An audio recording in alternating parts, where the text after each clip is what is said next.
Hi, I'm Reverend Patricia Adams Farmer, pastor of Millersburg Christian Church, and my sermon for today is entitled, The Stars That Remain. The text is 1 Peter 5, 6 through 11. The story is told of a remote village that experienced the night of the falling stars. Now, unfamiliar with today's science, the villagers who saw the stars falling thought that the sky was falling. They ran to and fro in a panic, calling out in alarm, until they came to the home of the village's wise woman and wise man. In a frenzy, they shouted, "We are doomed! The sky is falling!" The wise couple paused, gazed thoughtfully at the heavens, and then responded, "Yes, the stars are falling, but look at the ones that remain in place." We can easily succumb to the belief that the sky is falling. And to some extent it has, thanks to the pandemic. Our lives have been turned upside down. Nearly 100,000 people have died. The economy is flailing, and our church life has been severely disrupted. And all of this over the past 3 months. It's hard to wrap your mind around all this. It's as if the stars have been falling one by one. And yet we remember the stars that remain. Spring is in the air, the cosmos continues, and God is faithful. The wise couple in the village did not deny the upheaval, but they looked for a sense of hope, a sense of stability amid the crisis. The calm reminds me of the verse in our text for today, 1 Peter 5, 7. Cast all your anxiety on him, because he cares for you. In the time of this epistle of 1 Peter, the Christians were in a state of high anxiety. The reason for this anxiety was that the early church was suffering discrimination and even persecution for their new faith. As early parts of 1 Peter reveal, some of the most vulnerable persons in the house churches of Asia Minor, that is, the slaves and women, are being pressed to give up their newfound faith to return to their former gods, the gods of their masters and husbands. If they do so, according to those who pressure them, all will be right with the world, and they will be living in line with society's own expectations. In this difficult situation, the writer of 1 Peter implores them to remain steadfast to Christ and to persist in doing what is right, trusting in the faithful God who has created them. By doing so, they will be sharing in the Christ's sufferings, with the promise of sharing in his glory in the future. Now, being on the outside of a culture does cause anxiety. Anytime we stand up for what we believe in, we're going to suffer. We will be criticized at the very least or looked down upon for not fitting in. Sometimes it's even worse. We might be fired on a job for standing up for what is right. We might even have to go to jail for protesting an unjust system. Followers of Jesus were like that, countercultural and vulnerable to all kinds of abuse. Anxiety ran high. The sky was falling. Today, the message of Christ still goes against the grain of society, just like it did back then. We may have to become countercultural like the early church. We may have to stand up for what is right during the pandemic.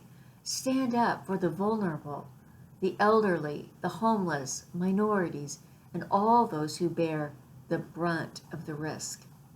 When we choose the way of love, those who follow the ways of greed and exploitation will not like us very much. In times like these, when it seems like the sky is falling, our Christian values of love and justice and compassion are the stars that remain, the stars that keep the sky intact. But anxiety is also embedded in the very fabric of our current dilemma. Choices that we have to make, hard choices, sometimes where there is no good choice at all. Many people have to choose between risking their lives or losing their livelihoods. Tough choices. Anxiety is high in America. The sky is falling for so many people. So it's important to find an anchor. That is, the stars that do not move. Like the support of family and friends, and the goodness in people who give and help and are generous in their kindness, and in the knowledge that we can, in the words of Peter, cast our anxiety on Christ, who cares for us. For when the stars are falling all around us, the love and the presence of Christ is the star that never moves. NBC News editor Rosa Ordaz was a member of my church that I served in Fullerton, California. And in her recent blog post, she tells the story about her daughter, Amanda. And she says, Amanda is a worry bird. Even as a child, she worried about everything. Her disquiet got so bad that finally one day I asked Amanda to gather her worries and hand them over to me, literally. We engaged in this ritual countless times. My little girl would shyly hand over the invisible worries, and I would symbolically stuff them in my pants pocket. Each time we did this, Amanda seemed to feel better. As I reflect on Rosa's story, I think God is like this, a heavenly parent to whom we can hand over all of our worries. This doesn't mean we won't suffer, but with that star that never moves, we can endure the suffering we do go through and find peace that passes all understanding. There is another story, though, about Amanda, Rosa's daughter, that little worry bird. I remember her well in my ministry. Amanda must have been about 5 or 6 when 9/11 happened. And on the Sunday after that terrible catastrophe, she came to me after worship looking really worried. I remember how she looked up at me and asked me a very odd question. She said, Reverend Patricia, does God ever sleep? Does God ever sleep? What a question. I tried to answer her, but since people were behind her in line, I decided to write out my answer. Amanda, I wrote, let me try to answer your question in light of our recent American tragedy. As you know, on September 11th, very bad people did very bad things to our country, and we have all been very sad. Some people might say that if God had ever gone to sleep, it must have been on September 11th. We wonder why such bad things happen, how people can be so very bad. Where was God during all this? Was God asleep? Amanda, God was not asleep. God never sleeps. God is too busy loving us and listening to us and hurting with us. On September 11th, God's heart was broken, and it's hard to sleep when your heart is breaking. God is always awake to your tiniest thoughts and biggest hurts. God is always awake to bad things because it hurts so much. God is always awake to your cries and your prayers. And whenever your mom and dad see you hurt, they hurt too. They feel your pain.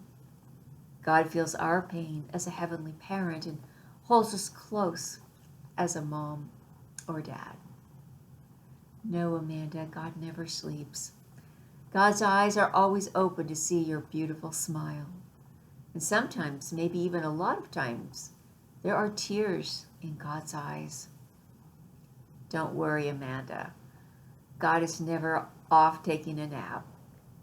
Look around and you'll see God at work in lots of folks. Moms and dads, people who pray, people who are kind, heroes such as firefighters, rescue workers, and brave people on airplanes.